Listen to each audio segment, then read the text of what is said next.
Morelli Show.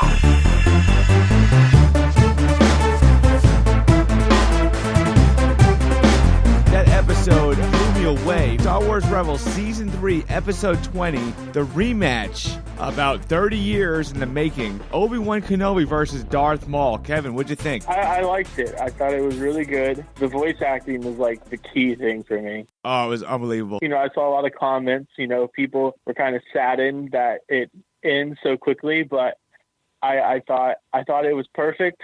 You know, because I think at that stage of the time where you see Obi-Wan, he's gotten to the point where, you know, he wasn't going to do, you know, all his flips and stuff like that. Mm-hmm. You know, he was going to end it quickly. You know, he was just that older Obi-Wan, and that's what he did. And it worked really well. I like the dialogue between him and Darth Maul. It worked really well. I was blown away by that. Steven Stanton, who was voicing Obi-Wan, the cadence and like the change in octaves.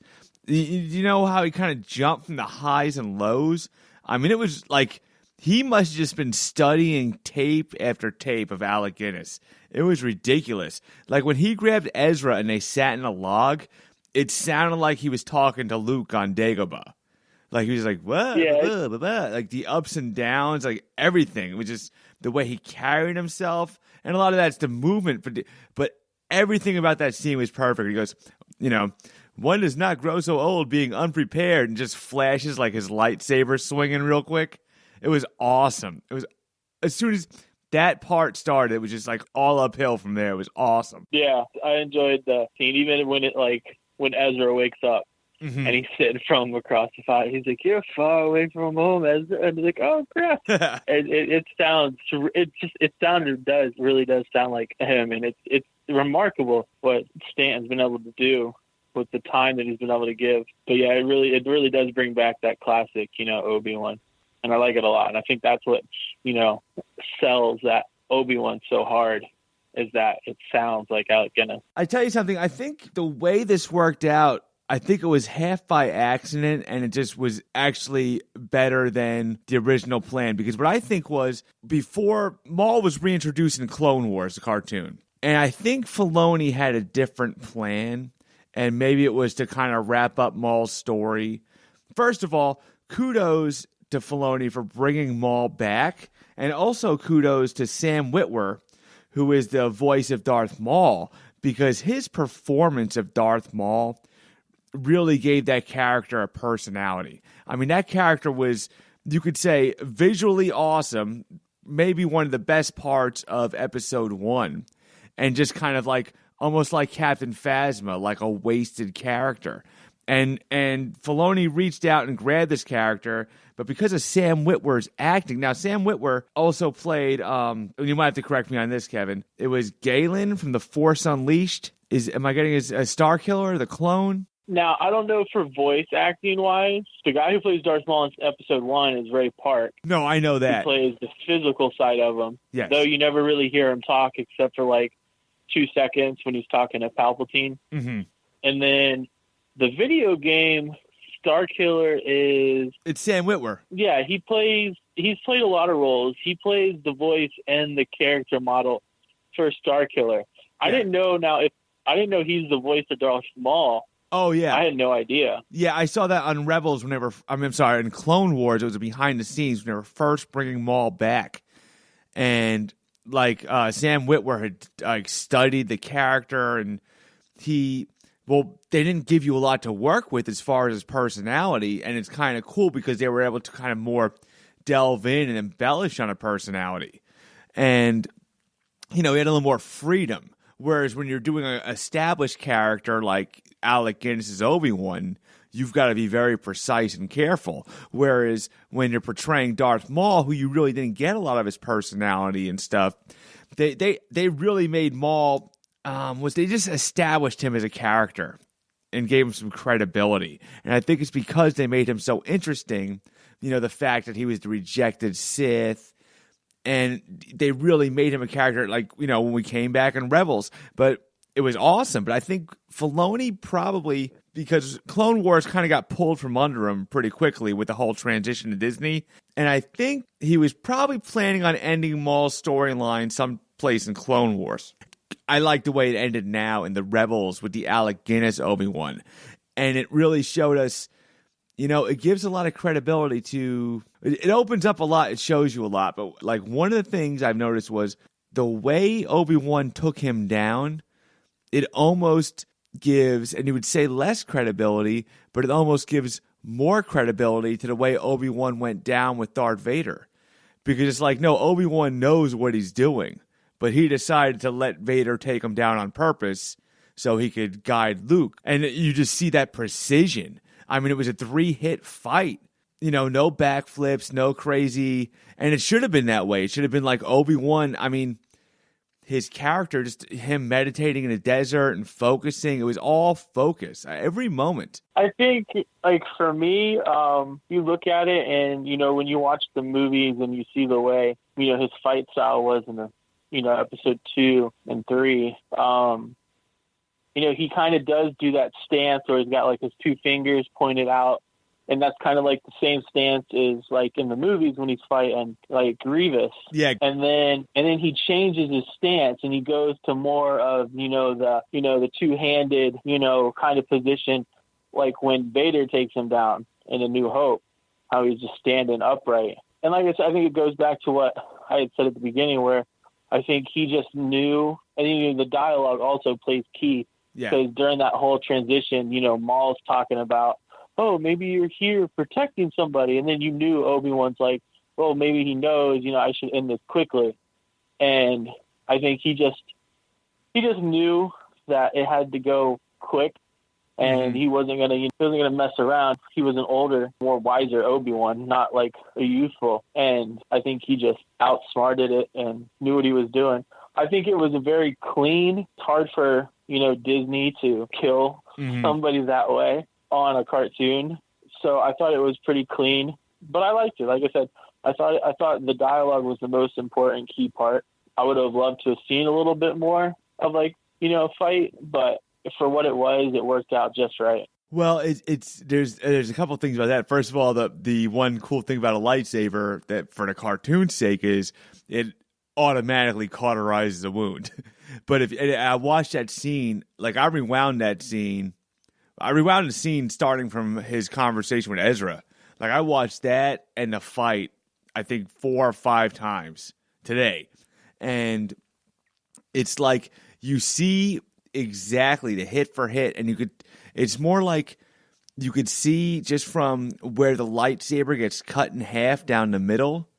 And it was like it was a sloppy block by Maul. And it was just like you could see where it cuts, you could see like a little smoke coming out of his chest, and you could put together what happened.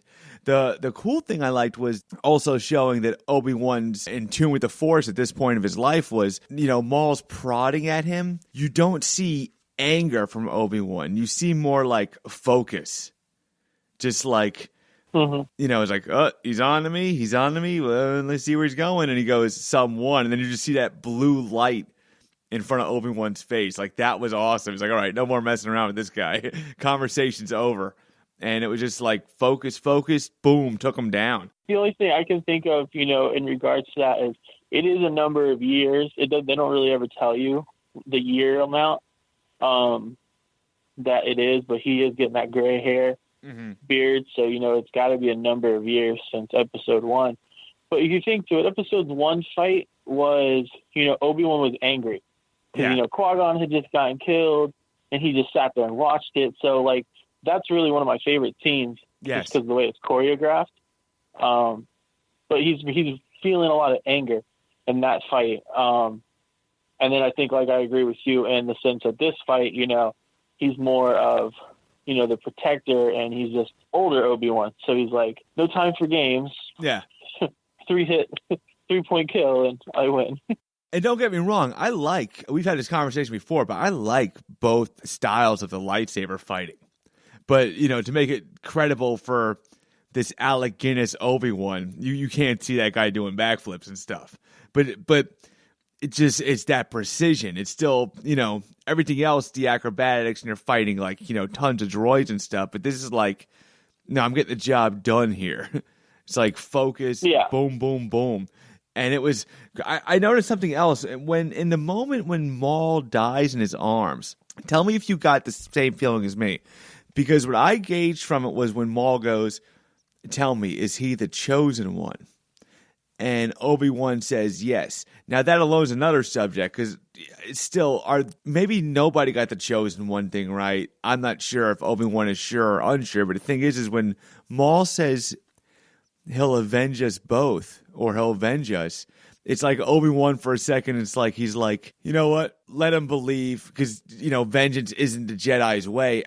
He's like, well, you know what, let Maul just believe whatever he wants to believe. It was almost like, I think Obi-Wan had pity towards Maul. And maybe a lot of that comes from his experience with Vader, where he actually pities the Sith, understands their fall, kind of. I think I like that part, where they're like, is he the chosen one? And Obi-Wan, is like, yes. And then, I do get the part where Maul's like, oh, he'll avenge us. And I think for Maul, it always goes back to the fact that he was always trying to get back at the Sith, and, he really wasn't ever able to. Like, he couldn't confront Vader on his own. Mm-hmm. He just wouldn't have been able to. But, the chosen one can, and of course it's Luke. And then, I think the same instance goes for, Obi-Wan. He couldn't stop, Anakin, and, well, he kind of does, but he doesn't kill him. And, in the long run, he ends up losing because it's not, what he's there for. So I think in some way Maul's dialogue to him about, he'll avenge us, it's kind of just the chosen one will, defeat the Sith. Mm-hmm. And that's what Maul had always tried to do, and that's what Obi-Wan had tried to do, but they just weren't able to. Yeah, it was a weird moment between the two of them, but I guess it's almost like, I think there was a reference for like twin sons actually refers to like both of them being sons of the Force. It's like they're both opposite ends of the same coin, because, one was the second Sith and one was, with the Jedi at their prime time. And then everything changed, and everything changed for both of them. I mean, they were both in a totally different place than they started out. Like, their destinies totally changed. So maybe that was kind of a little bond. And it wasn't like, it was more like they both knew, okay, this is ending right here. You know what I mean? Like, we're ending this journey together. It started with us and it's going to end with us. I don't know. It wasn't like a buddy, like, high five thing, but it was more like, okay, buddy, we're done. Rest now. It was pretty sweet. For me, the twin sons reference will just always be, Tatooine, because it has two sons. So yeah. It's just like, oh, like, perfect. I think my biggest disappointment for that episode was the Ezra element. Like, I don't think he really needed to be on Tatooine. I understand the purpose of why he was on Tatooine, and that was the way Maul would, get to Obi-Wan. But I think Ezra could have been left out of that. Yeah. The way the episode starts, Maul's already on Tatooine, and he's having one of his little freak out modes. And then, you figured he would have been able to sense where Obi-Wan was and, track him down that way. So I thought it was kind of weird that Ezra was there. And then he exits so quickly. Like, yeah. Obi-Wan's like, you just go here now and you'll be safe. Bye now. Yeah, I guess the good thing about Ezra being there was having somebody for Obi-Wan to talk to, maybe, because I guess they decided the fight was going to be quick. But yeah, it was a little unnecessary, and it was also like he came back, and everybody's like, he comes back on Maul's ship. He told him he was looking for Obi-Wan. He comes back in Maul's ship, and he goes, "We're not going to see Maul anymore." And nobody asked him a question. Like, did you find Obi-Wan? He doesn't say anything like, I found Obi-Wan, by the way, like, FYI, he's on Tatooine. Yeah. I think the talking between him and Obi-Wan, like, around the campfire before Maul showed up, kind of, like, showed Ezra that, like, you don't need Obi-Wan Kenobi right now. You just leave it alone. Yeah. Leave the old hermit alone. It was more like for the exposition and storytelling, and just, I mean, I'm glad Obi-Wan had somebody to talk to, because I would rather that than you just see. I mean, the other way the episode could have played out was Maul wandering around the desert for what I really thought in the beginning, because they are on Tatooine. they could have, that first half is really a lot of wandering around. They could have threw in, I was expecting to see Jabba the Hutt.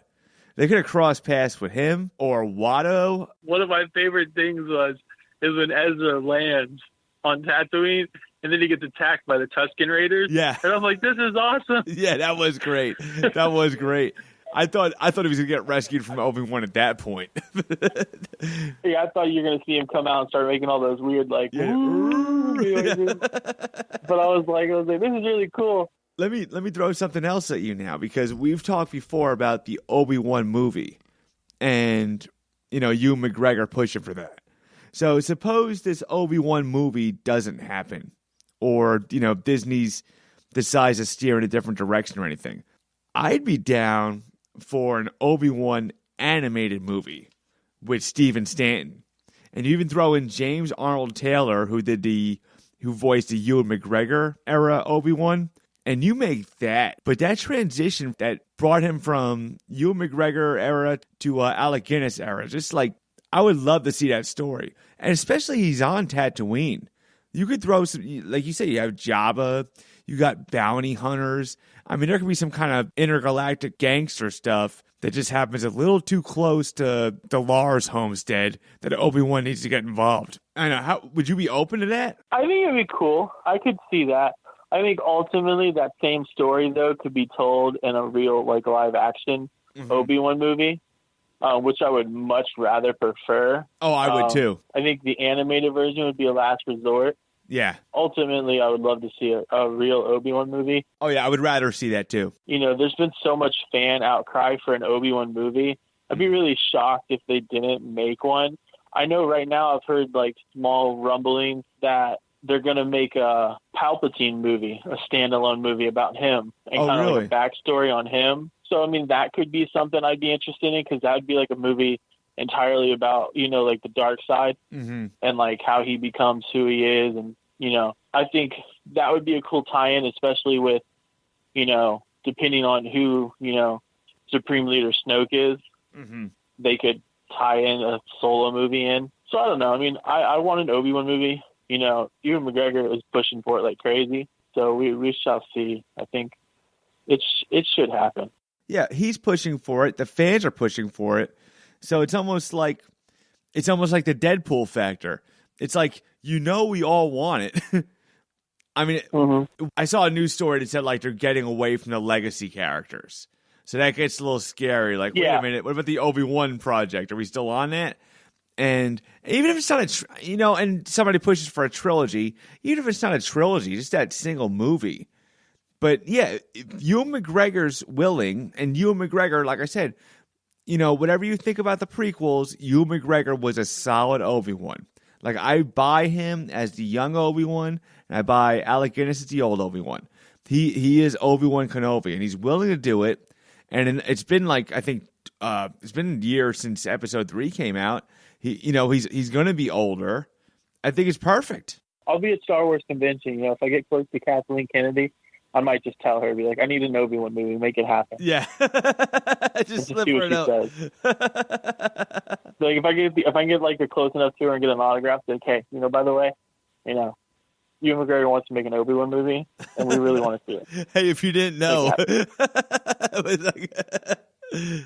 of that whole, 28-minute episode, 25-minute episode, I think after, the dialogue and everything that really sold me with, Steven Stanton, I think the ending has to be my favorite part. Yeah, the Luke running. Was that actual New Hope audio of Aunt Beru? Because it sounded exactly like her.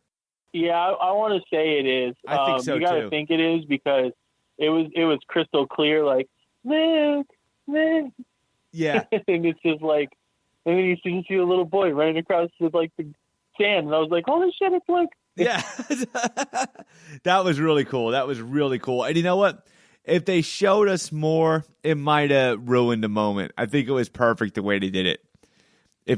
No, yeah, it was perfect. He just rides up there, and he's just sitting there, and, he's just supervising, and that's what he does. Yeah.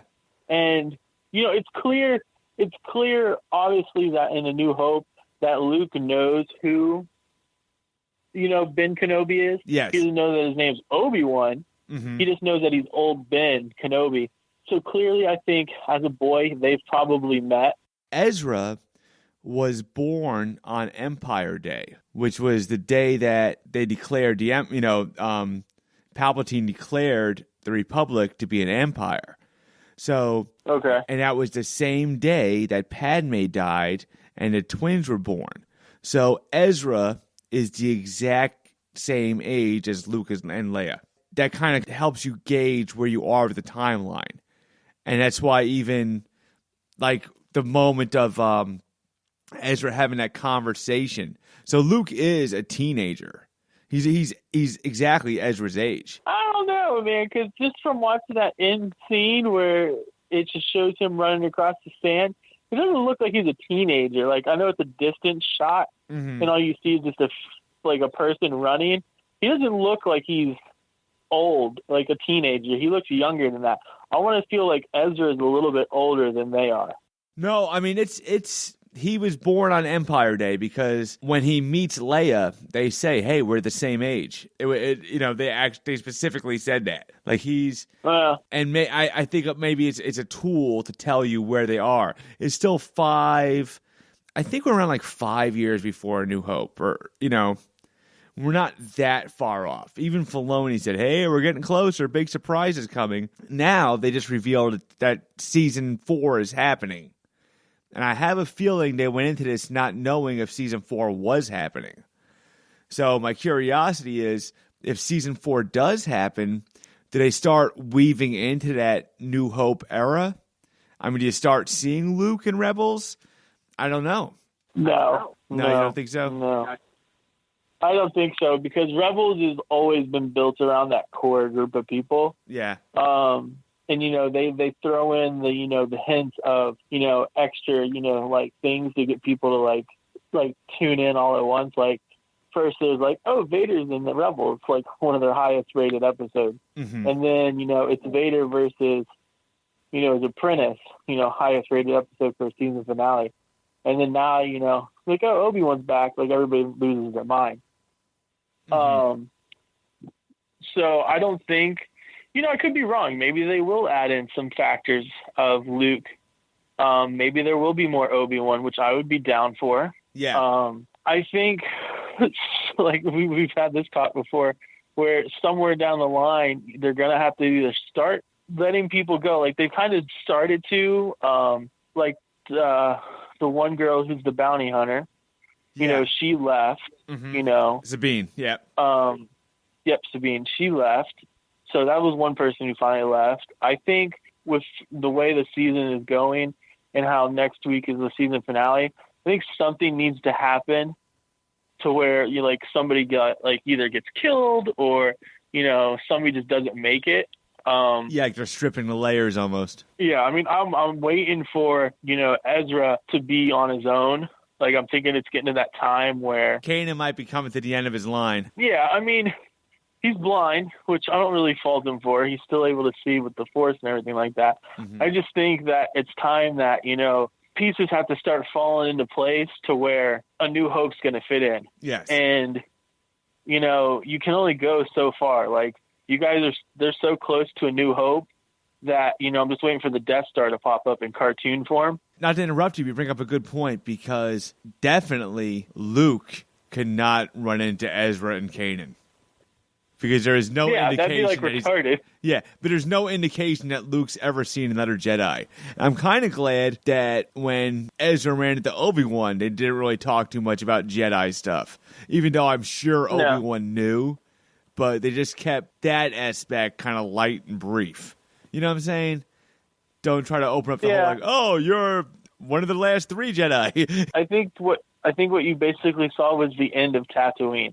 Like, mm-hmm. I'd be shocked and surprised if they mentioned Tatooine again, ever. Ezra went there to, find Obi-Wan, but then he also went there because, he was sent there by Maul on accident to find Obi-Wan. And Obi-Wan knew that. He's like, oh, you don't belong here. I'm really surprised if they mentioned Tatooine again, especially the way he kind of, hushes Ezra along. He's like, you go this way and it'll take you home. I think really this episode well, it was just awesome. But I think a lot of it was Dave Filoni tying up that loose Darth Maul in a really cool way. He didn't. I think if at the end of Clone Wars, Maul's brother Savage Opress, they get in a fight with Palpatine. Really awesome scene too. And the Emperor is like lightning shooting Maul, and he goes, I've got big plans for you. And, maybe Dave Filoni had a different plan, and it just kind of got, like I said, pulled from under him. So at least this way, Dave Filoni's like, well, I can't just pretend this Maul thing didn't happen. Let me give some credibility to that. You made him a key player and everything, and then you took him out really good. You know what I'm saying? You brought him back. You brought him back your way, and you took him out your way. And, I think it was really like a fitting end for Maul because, like you said, these people got to go. And Maul had to go. I said it before. I said, Luke's on that planet. There's no way Maul gets off that planet alive. You know what I'm saying? He's like, all right, you're going to be cool, right, bro? You know what I'm saying? So it was like, I didn't know it was going to be that quick. I mean, granted, maybe I still didn't know. But like you said, Maul had to go. So I think these other guys have to go. So I'm very curious where season 4 is going to put us. Yeah, I think the season finale is going to set up a little bit, especially if you know season 4 is coming. Like, you don't know how many episodes it's going to be, which always plays a factor. But I think it's going to be, they got to do something. Like, I didn't realize this upcoming episode was going to be the season finale because I didn't catch the preview. Yeah, I thought that Obi-Wan was. That's what I thought. I thought because, like, well, why don't it go out on, like, a real good cliffhanger or a real good, like, episode? But then, I'm surprised you said that. I think some people have to go, even if it's Chopper. And I like Chopper. Well, we know Chopper's there for Rogue One. I'm about to say, Chopper can't go because he's in Rogue One. Yeah. So clearly he's still alive. Hey, Kevin, thanks a lot. It's been great having you back. And look forward to talking to you again. Absolutely, man. I look forward to it myself.